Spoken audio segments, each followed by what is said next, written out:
of the more common questions I get at the shows is, how did I get started using circuit boards in my artwork? And it goes back to 1989 when I was looking at circuit boards, a specific circuit board, and I thought it looked like an aerial view of a city. Everybody thinks it looks like an aerial view of a city. That first circuit board piece, Oversaturation, which was New York City.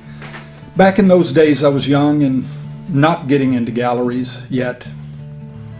And I came up with an idea of putting my artwork in restaurants. It was sort of a win-win for the restaurant and me. They got fresh artwork on a monthly or bi-monthly basis, and I got exposure of my artwork.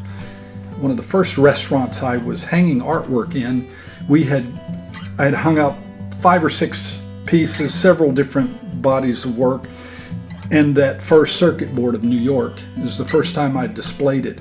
That piece also had little lights that came on and little automobiles that made noise, fire engines and police cars. And we had that up in a restaurant, and my wife and I went to go eat at the restaurant. And I remember watching with fascination, because the whole time we were eating, there were people in front of the circuit board piece, talking about it, looking at it, touching it, pushing the little cars to make noise. And I've gotten attention with my artwork, but nothing like that. That was just so over the top. I realized then that I had something different, something special.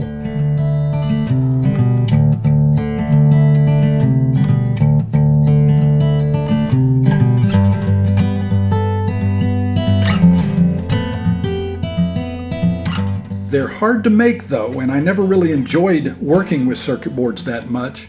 Early on, I would do an edition of them. I would do 5 or 6 pieces, and then I wouldn't work on it for years sometimes. And then I would do another edition of 8 or 9, 10 pieces or whatever.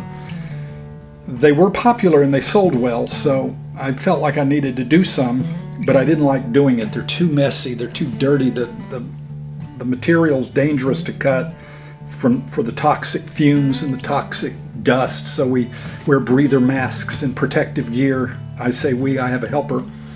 When we're cutting and preparing this stuff, they all need cleaning. But that first time that piece hung in a restaurant and the people just stood in front of it, it was amazing. It was a good feeling, because you want to be noticed, you want people to look at your work, and they looked at it. Boy, they looked at that.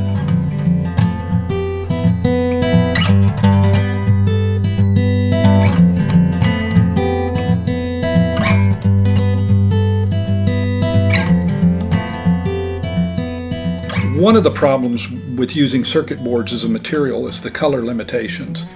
Most circuit boards are green. They're the most common color, much like this piece here. When green is needed, it's great, but more often than not, you don't want green. Buildings are rarely green. And so you look around and you can find different colors. Black is one of the colors, not a very common color, but a useful color. This is an example of some black.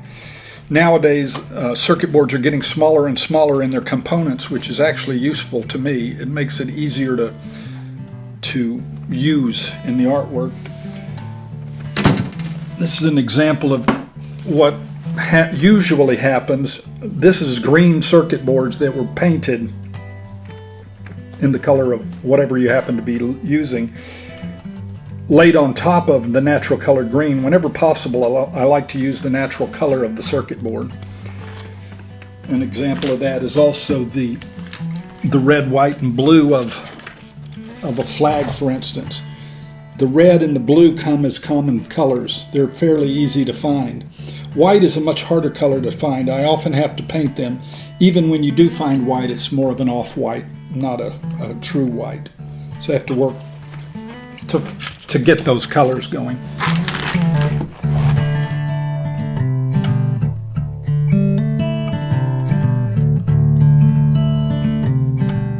The circuit boards also have a nice tactile quality to them.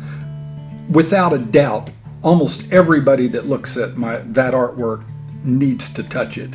And they fight that urge that you're not supposed to touch artwork, but I understand. I want to touch them. They want to touch them. In general, it probably doesn't hurt them. And I get it. They're very tactile, very busy. It's all about the texture, which is a nice quality to the work.